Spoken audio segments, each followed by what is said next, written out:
Bienvenidos amigos de Charlas en Cuarentena en esta producción de Radio UACM, ya en nuestra tercera semana de transmisiones para todos ustedes. Y bueno, les saludo Eduardo Sánchez, dando la bienvenida a Isaías González, como pues todas estas charlas que hemos realizado. ¿Cómo estás, Isaías? Bien, querido Lalo, pues contento de poder estar una vez más platicando con la comunidad de Radio UACM a la distancia, pero cada quien desde su casa haciendo comunidad. Correcto, Isaías y amigos de Radio UACM. Y bueno, el día de hoy tenemos como invitada a una académica importante de nuestra casa de estudios. Ella es la profesora Olivia Gómez González, quien, bueno, pertenece a la Academia de Biología de la Universidad Autónoma de la Ciudad de México, en el plantel San Lorenzo Tezonco. ¿Cómo está, profesora? ¿Qué tal? Pues muy bien, encerradita en cuarentena, pero muy bien, trabajando para ustedes. Correcto, muchas gracias, bienvenida. Y sin duda, el tema del día de hoy es un tema que a lo mejor no nos ha dado tiempo del todo, o ustedes sí en casa, de reflexionarlo, de plantearlo. Sin duda, se nos ha dicho en los medios de comunicación que, bueno, esta enfermedad, este virus del COVID-19 se presenta en determinados pacientes con ciertas características, con ciertos cuadros, por así decirlo, y de enfermedad, pero desde dónde también habría que repensarlo o pensarlo realmente cómo es esta enfermedad y sobre todo una pregunta determinante, el por qué este virus, mejor dicho, genera una enfermedad sistémica, si así la profesora nos los va a desmenuzar. ¿Por qué estas personas que presentan los cuadros ya mencionados, que son grupos vulnerables, se desarrolla de esta manera, pues hasta llegar en algunos casos, sin duda, hasta la muerte? Profesora, adelante, por favor. ¿Qué tal? Muy bien. Bueno, el virus puede infectar a cualquier persona. Todos somos susceptibles a la infección por el virus. Sin embargo, como ha sido bastante claro en todos los países a donde ha llegado el SARS-CoV-2, que es el nombre del virus, en todos los países se ha visto que hay determinada población que es más susceptible de desarrollar la enfermedad grave. Es decir, que tiene síntomas tanto de enfermedad respiratoria como otros síntomas que no están asociados al parecer a la enfermedad respiratoria y que, como dijiste, pues puede conducir incluso a la muerte. Entonces, pues, ¿por qué?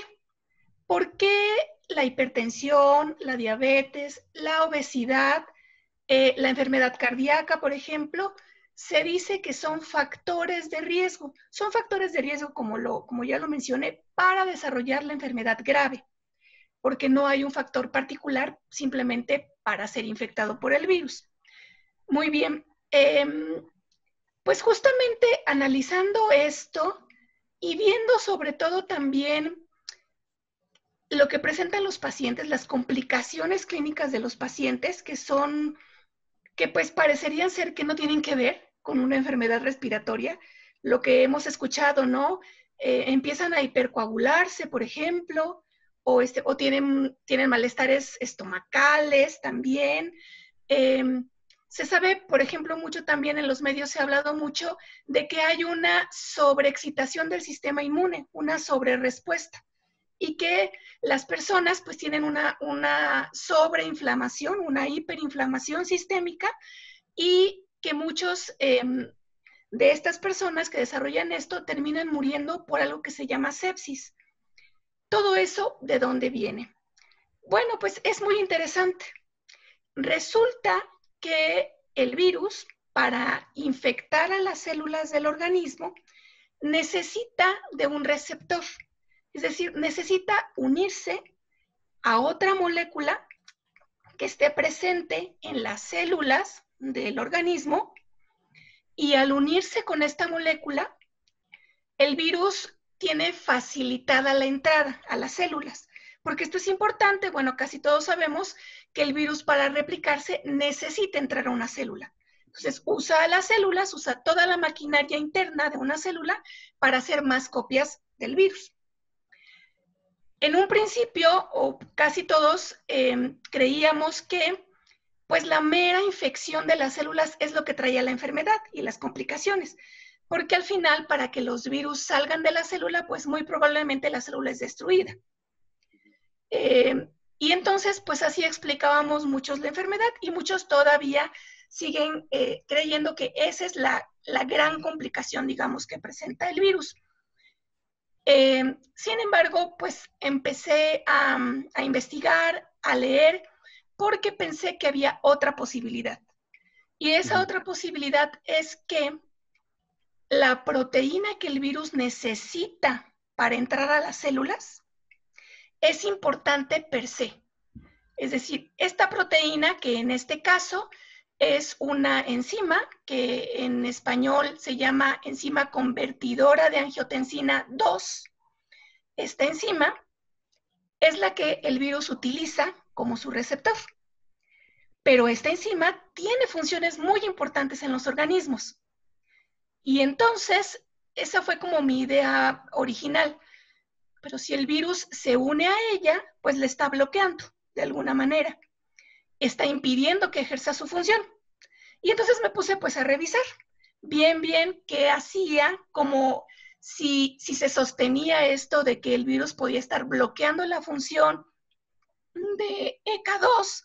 Perdón, estoy ronca porque como casi no hablo en la cuarentena y ya me resentí. Suele pasar. Sí, casi no he hablado. Muy bien.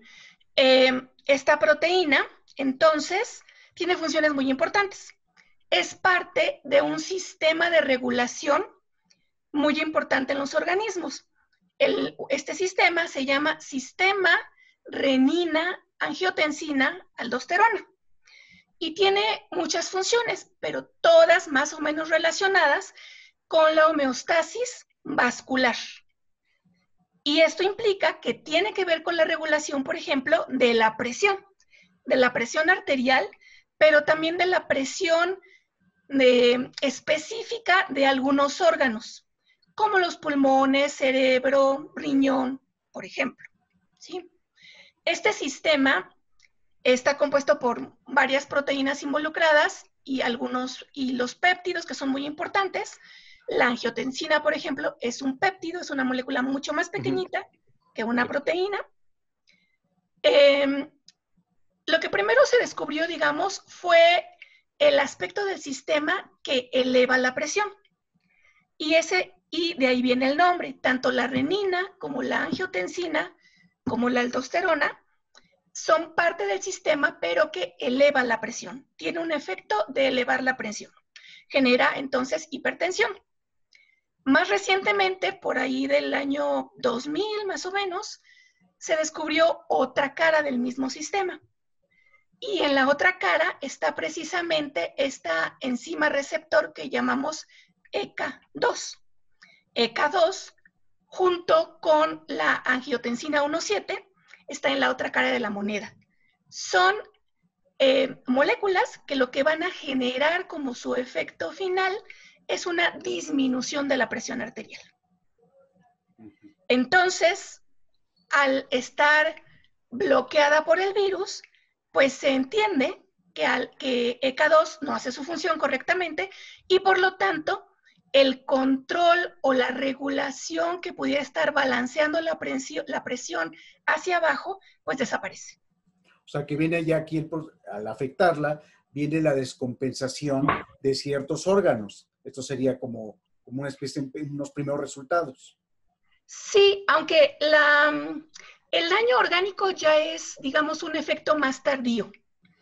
Sí, aunque sí, la hipertensión, por ejemplo, genera en los órganos daño. Las células se empiezan a dañar cuando aumenta la presión. Y es un daño casi mecánico, o sea, se ejerce presión contra las células, ¿no? Si la presión sanguínea aumenta. Pero pues tiene muchas otras complicaciones. Este sistema, como les decía, funciona de manera más amplia en algo que llamamos la homeostasis vascular. Entonces, sí, controla la presión y es probablemente su función más importante, pero tiene otras funciones. Por ejemplo, también regula la inflamación. Okay. Entonces, y justamente la renina, la angiotensina y la aldosterona estarían involucradas en la parte del sistema que aumenta la inflamación. Y ECA2 y la angiotensina 1,7 estarían involucradas en controlar la inflamación, disminuir la inflamación. La inflamación no es algo per se malo, ¿no? Es una respuesta natural del sistema inmune, pero se puede descontrolar. Y precisamente, si no está ECA2 funcionando, generando angiotensina 1,7, que es su función principal, pues entonces esta parte de controlar la inflamación no ocurre, o es una posibilidad. Quisiera yo aclarar, antes de continuar, que este es un trabajo de investigación teórica. Hay mucha evidencia teórica que lo sustenta. Pero, pues, sí necesitamos trabajar para demostrar que realmente la disminución de ECA2 por efecto de la infección del virus es lo que está causando la enfermedad grave, ¿no? Eso no está demostrado, solo tenemos mucha evidencia que lo sustenta. Por ejemplo, pues mi idea era primero, pues simplemente que por la unión del virus, de una proteína específica del virus que se llama la proteína S, que es justo la que le da la apariencia de corona, la que forma los picos de la corona, esa se llama proteína S. Esa es precisamente la que se une a ECA. En un principio yo creía que simplemente por unirse, pues ya bloqueaba a ECA2.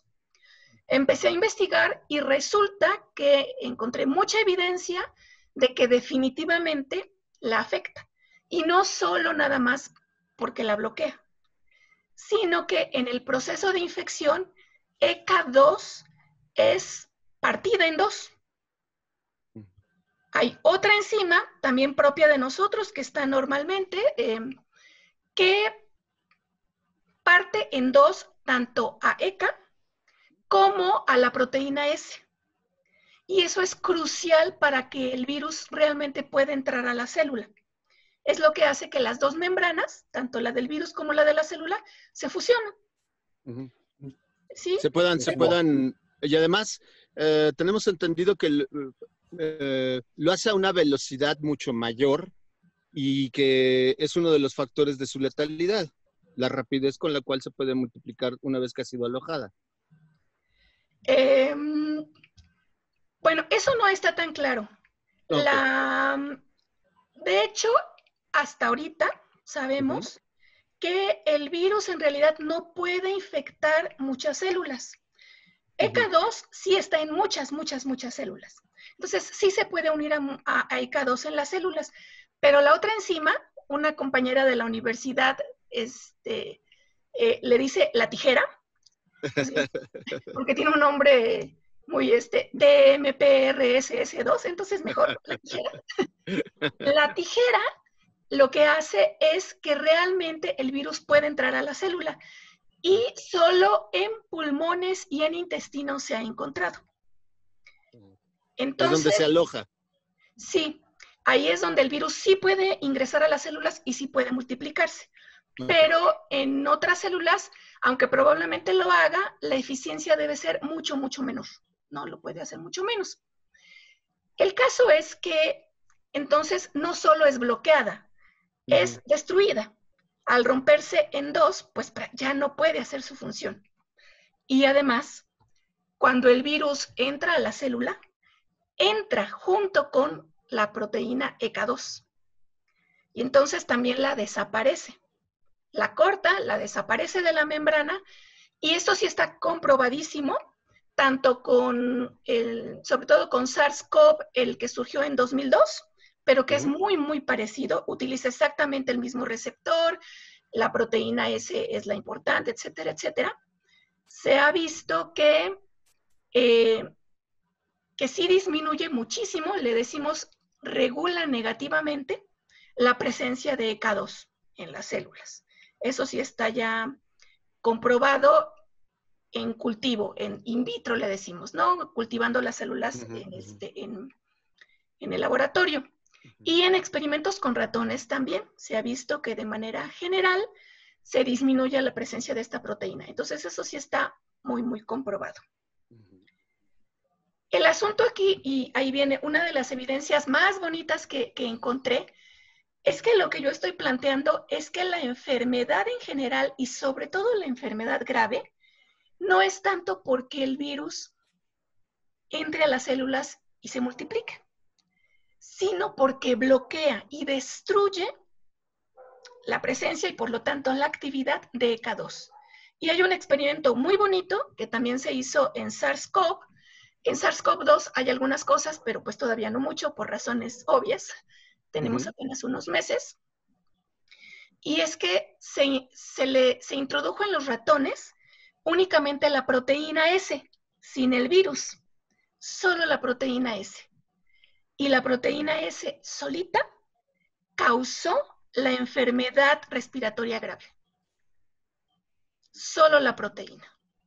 Entonces esa es una evidencia muy fuerte, muy, muy fuerte, de que no se necesita todo el virus para causar la enfermedad, sino que solo con la proteína ya se puede causar la enfermedad. Eso habría que demostrarlo para SARS-CoV-2, pero yo estoy casi segura que se repetiría el resultado, ¿no? Otra evidencia también muy importante, hay otro virus que no es tan famoso, que también es un coronavirus y que prácticamente todos nosotros lo hemos tenido. Es uno de los virus que causa la gripe sencilla. Se han hecho análisis y sí, casi todos nosotros tenemos anticuerpos contra ese virus, es decir, ya lo tuvimos. No causa de ninguna manera enfermedad grave, prácticamente en nadie. Ese virus usa el mismo receptor, pero no lo destruye. No causa que disminuya la proteína ECA2. Okay. Entra exactamente en las mismas células, se replica en las mismas células. La diferencia es que la tijera no actúa ni sobre el virus ni sobre ECA2. Y esa es la diferencia, es una de las diferencias y correlaciona perfecto con que no causa enfermedad grave.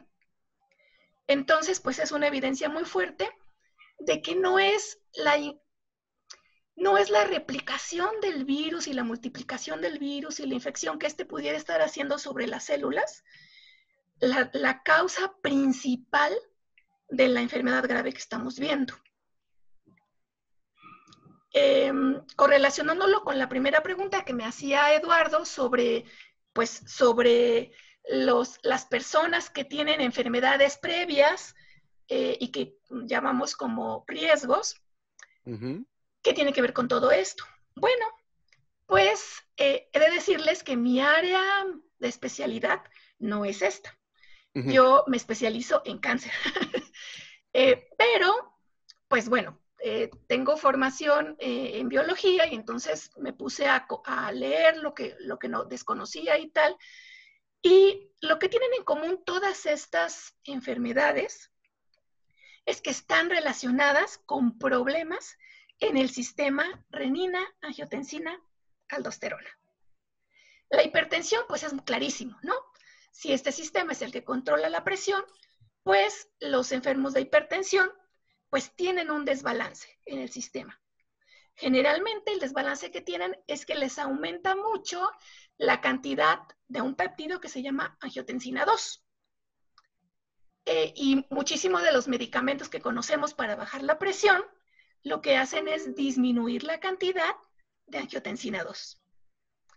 Entonces, bueno, si una persona tiene hipertensión, especialmente si tiene hipertensión no controlada, y a eso le sumamos que llega el virus y descompensa más el sistema, desapareciendo casi del mapa a ECA2, que es el que está colaborando para que la presión baje un poco, pues entonces tenemos en realidad una crisis hipertensiva en puerta, que es seguramente lo que les pasa a muchísimos pacientes que terminan con una enfermedad grave, ¿no?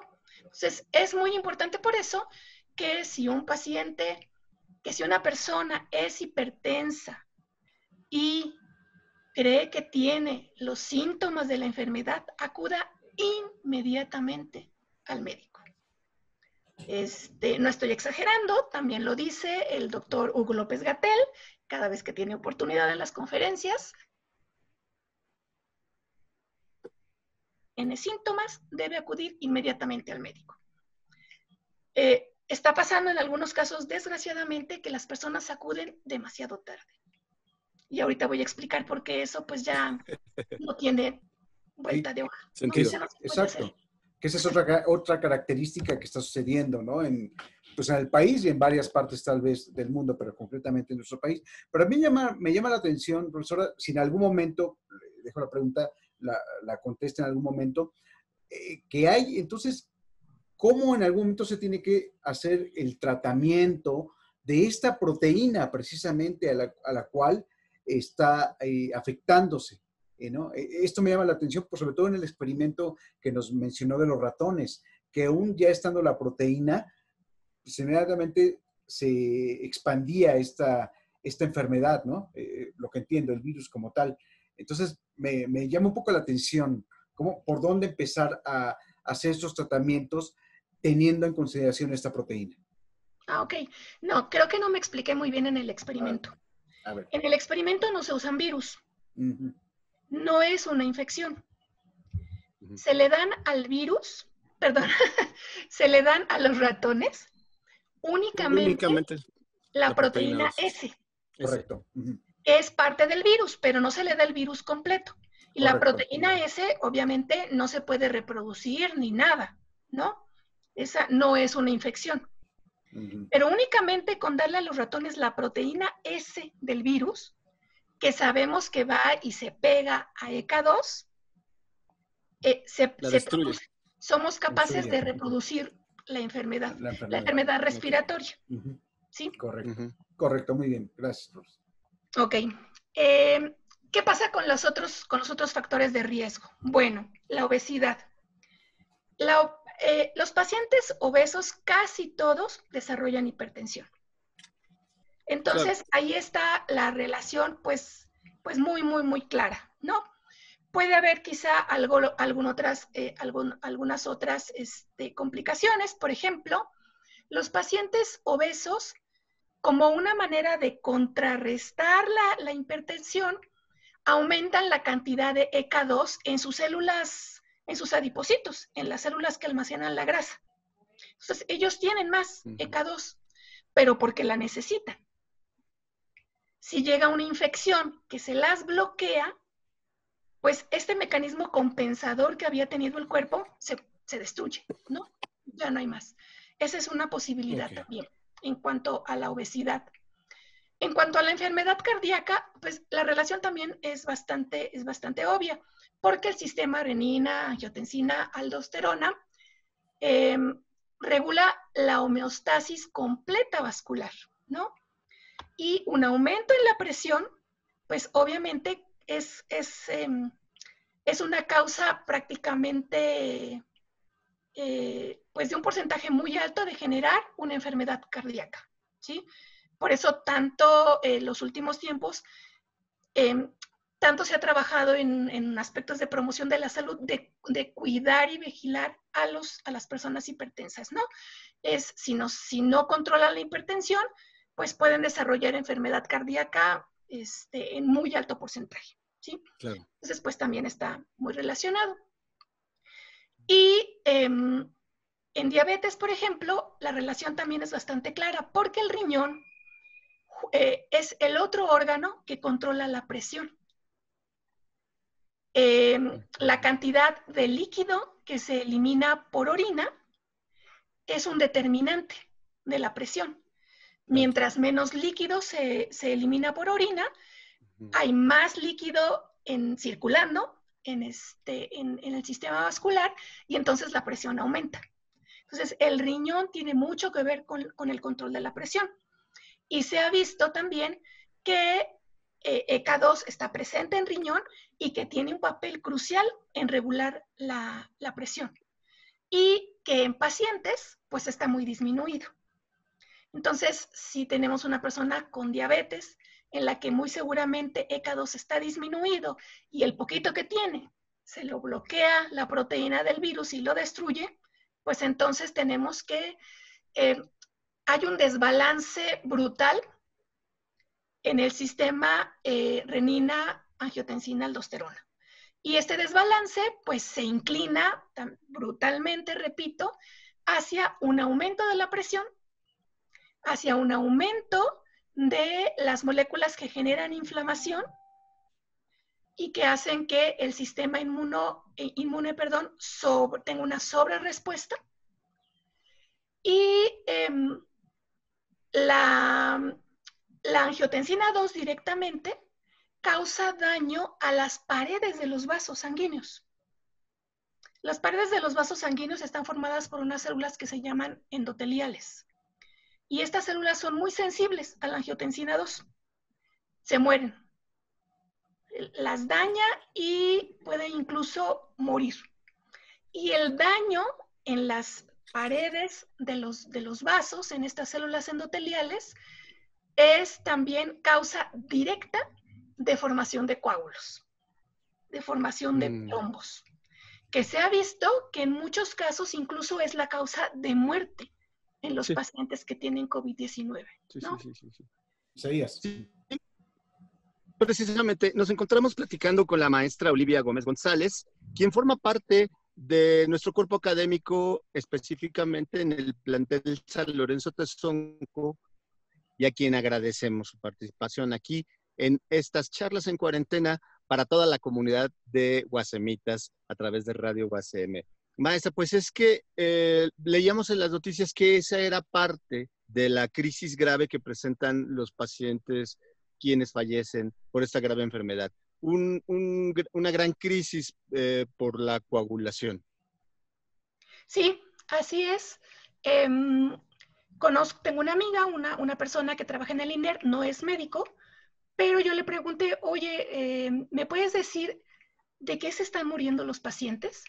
Porque si nosotros revisamos la información que está, los datos abiertos que presenta el gobierno, que es una base de datos maravillosa, muy buena, estuve revisando los datos y encontré que la mayoría de los fallecidos nunca estuvieron intubados. Una razón puede ser que llegaron muy tarde y que ya no tenía sentido. Pero la otra razón es que muy posiblemente no presentaban enfermedad respiratoria como tal, ¿no? La voz popular también lo dice, ¿no? Al principio yo me molestaba mucho, pero luego entendí, tienen razón. Hay mucha gente y hay muchos videos famosos ahorita en las redes que dice, llevé a mi pariente al hospital enfermo de otra cosa. Sí, y resultó con sí, y me salieron con que tiene COVID, ¿no? Bueno, el punto es que esa otra cosa también es COVID. Claro, perdón que interrumpa, pero es que en algún momento percibimos eso, que era incluso para que las autoridades hasta de salud registraran, no sé bajo qué política, que todo el mundo estaba muriendo de COVID-19, pero esto tiene una respuesta y una lógica también, y por supuesto una explicación. Exacto. Sí, lo que quiero decirles, y que lo habías planteado tú muy bien al principio, es que pues la COVID-19 no es una enfermedad principalmente respiratoria. Es una enfermedad sistémica. Ataca prácticamente todos los órganos si se desarrolla una enfermedad grave. ¿Sí? Espero que haya quedado claro, o si no, bueno, entro en eso también. ¿Por qué? Porque hay personas que ni síntomas tienen, ¿no? Y otros que tienen síntomas muy leves, no necesariamente respiratorios. Yo sé de un par de personas que lo que tuvieron fue dolores de cabeza muy fuertes, muy fuertes, que no se les quitaban con nada. Y unos días después se hicieron la prueba y resultó que sí, que estaban infectados con SARS-CoV-2. Tenían el coronavirus, pero no tuvieron ningún otro síntoma, ¿sí? Y pues les digo que los dolores de cabeza también se explican con mi hipótesis, porque el aumento de la presión pues genera dolor de cabeza. ¿Sí? Hay, por ejemplo, tratamientos para migraña que lo que hacen es tratar de disminuir la presión intracraneal. Entonces, pues eso se explica. Y, por ejemplo, la diarrea, ¿no? Hay pacientes que llegan con enfermedades, como les decía, que parecen más bien intestinales, ¿no? Pues sí, también se explica. Si la infección comenzó, por ejemplo, que pudiera haber ingresado por la boca y termina en el intestino, y es en el intestino en donde los virus se replican, pues entonces genera una enfermedad intestinal, principalmente, por ejemplo, ¿no? Que puede derivar también en las personas que tengan factor de riesgo, pues en algo también muy, muy grave, ¿no? ¿Por qué algunas personas entonces no tienen síntomas o por qué tienen síntomas muy, muy leves? Pues porque al no tener ya un desbalance previo del sistema, pueden contender con el virus. El virus se une a la proteína ECA, la rompe, pero las personas tienen suficiente proteína ECA. Y entonces la que pierden por la infección, pues no es suficiente para causarles enfermedad. Y dan suficiente tiempo para que el sistema inmune, en una respuesta normal, supere la infección. Es que exacto. Perdón, doctora. Es que estaba revisando el artículo del periódico Eje Central, de una entrevista que le hicieron a usted, ¿no? Y entre ellas, en este artículo que habla de la parte de la infección sistémica, se habla de que también de la afectación de las, como quizás ya lo mencionó, de las células de otros órganos como el cerebro, por ejemplo. Sí. ¿Es correcto? Incluso estaba viendo hasta el mismo corazón, los riñones y hasta los testículos. Sí. En el caso de los hombres, pues. Sí, eso es muy curioso porque sí, en SARS-CoV-2 yo no he escuchado nunca que ese sea una de las manifestaciones, pero a lo mejor no la están buscando, ¿no? Yo la empecé a buscar porque sí, cuando empecé a investigar más sobre ECA2, descubrí que hay mucha que está muy expresada en testículos. Y empecé a buscar información. Solo encontré 1 o 2 artículos, pero del SARS-CoV del 2002, en el que sí, creo que fue en estudios post-mortem, o sea, ya en cadáveres, se encontró que los varones sí presentaban inflamación testicular. Wow. Sí. No, es que es bueno saberlo, pues, esa información. Por eso me quedé, con esta parte del texto me quedé impresionado. Sí, adelante. Sí, es probablemente, pues sí sea una inflamación y no pase a mayores, ¿no? Porque mayores, sí, no se ha sabido de ningún daño más grave, ¿no? A ese nivel, pero sí, es interesante ese asunto. Isaías. Por eso es fácil entonces entender que es un ataque sistémico. Hasta ahora teníamos la impresión entre todo el público, bueno, más bien entre toda la población mundial, de que estaba más vinculado hacia la afección de vías respiratorias. Pero en realidad lo único que sucede es que es una descripción de cómo puede ingresar hacia el cuerpo, ¿no? Que es más fácil que ingrese por las vías superiores, por las vías respiratorias, y que entonces ya una vez dentro del cuerpo, la invasión sea sistémica, porque está vinculada, como nos lo describe la maestra Livia, a esta forma en que rompe el ECA2. Exacto, muy bien, ¿eh? Lo describiste perfecto. Sí, en la mayoría de los pacientes que tienen síntomas leves, sí se va a manifestar como una enfermedad respiratoria leve, claro, precisamente porque el punto de ingreso, pues generalmente va a ser nariz, ojos o boca, y todos confluyen en algún punto en un ingreso a vías respiratorias. Esa es esa explicación. Sin embargo, en las personas en las que no se controla esa infección, porque tienen ya antecedentes de ECA2 disminuido, por ejemplo, pues sí, termina siendo una enfermedad sistémica. Puede ser que el virus infecte sistémicamente o no. Quizá ni siquiera sea necesario. Ok. Ni siquiera sea necesario. Otra cosa interesante con esta hipótesis que estoy manejando es que también explica, por ejemplo, por qué las mujeres son menos susceptibles. Ok. A ver, sí. Sí, porque sí tenemos ese dato concreto. Sí, ¿no? Es muy claro.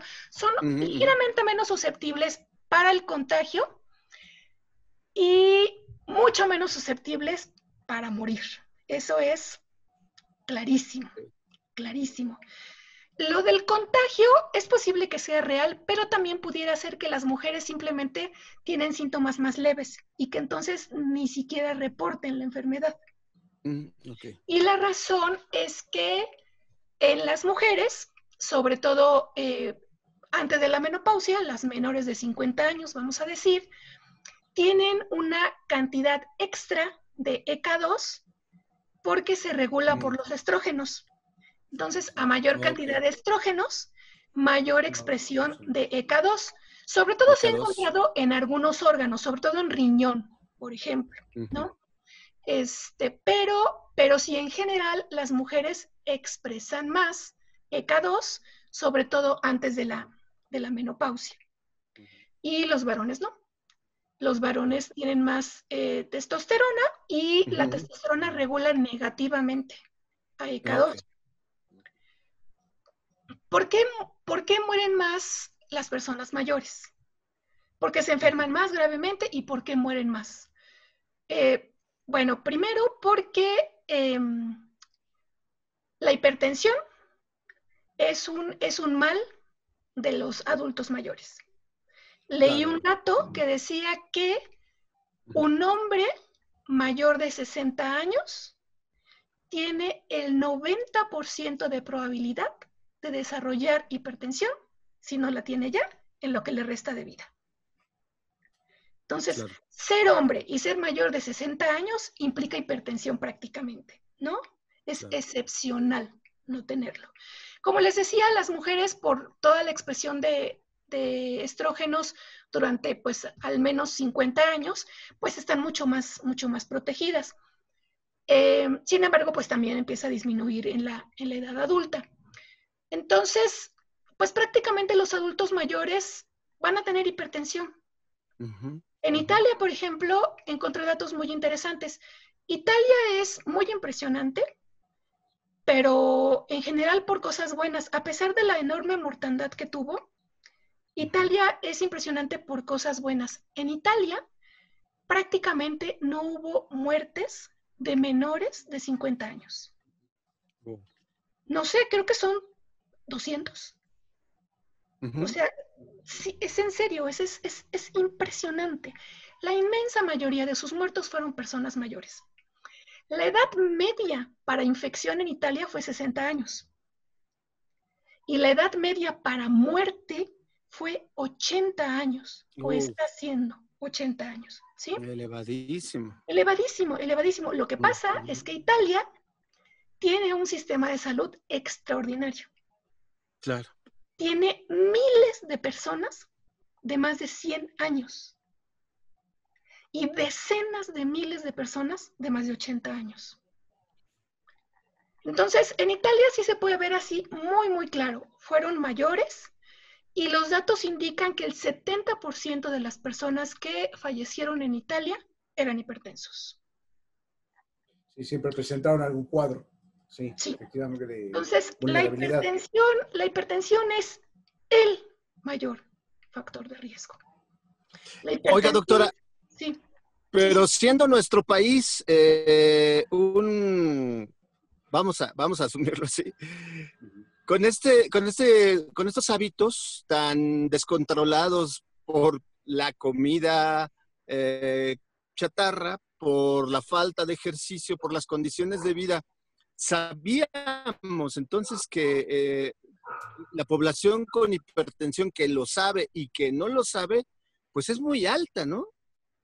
Es altísima, altísima. Sí, Por eso la preocupación de las autoridades a nivel epidemiológico. Claro. Francamente, esperábamos que esto fuera peor. Mucho, mucho, mucho peor. Por esas condiciones. Las medidas han funcionado, porque sí se esperaba que esto fuera mucho, mucho, mucho peor. Sí, tenemos una población de riesgo enorme y joven. Claro. Y que está claro, muy bien. ¿por qué no? Exacto. Pues esta es una entrevista que hemos llevado para todos ustedes con la profesora Olivia Gómez González, quien está adscrita al plantel San Lorenzo Tezonco y a quien agradecemos mucho la generosidad de su tiempo para describirnos estas particularidades tan complejas en una forma tan sencilla que todos los entendiéramos y a quien queremos agradecer. Pero doctora, ¿quiere dejar algún mensaje para finalizar esta entrevista? Sí, claro que sí. Retomando un poco lo que decía Eduardo, bueno, entonces, ¿cómo arreglamos esto? ¿Esto de qué sirve? ¿No?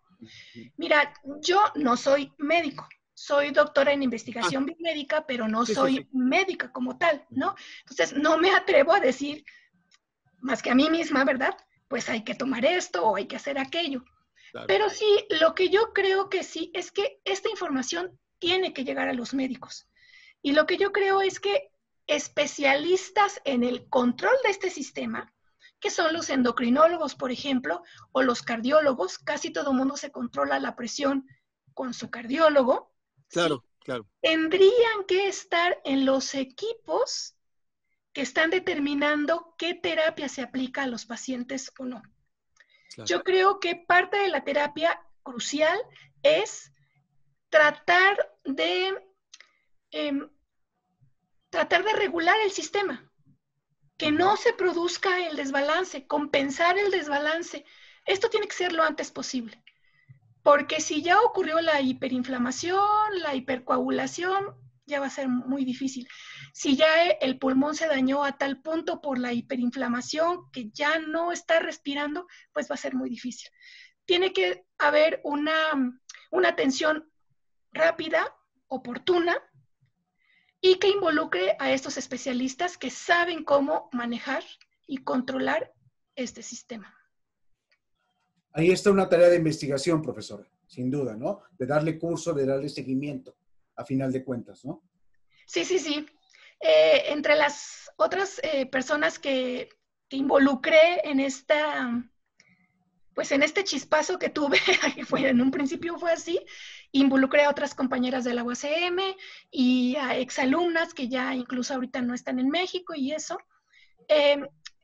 Una de ellas trabaja con ratas viejas y entonces quiere hacer el experimento, ¿no? Quiere bloquear ECA2 por otros medios no infecciosos, por un medio farmacológico y demostrar que se presenta la enfermedad. Entonces, pues, esa es una de las cosas de las tareas que tenemos. Hay esas tareas, claro, para hacer. Sí. Profesora Olivia Gómez González, muchas gracias por aceptar la invitación aquí en Radio UACM en Charlas en Cuarentena. Muchas gracias. Muchísimas gracias a ustedes, fue un placer. Isaías, gracias. Muchas gracias, gracias amigos de Radio UACM. Quédense con nosotros. Tendremos también un poco más adelante más Charlas en Cuarentena. Yo soy Eduardo Sánchez. Buen día. Hasta luego.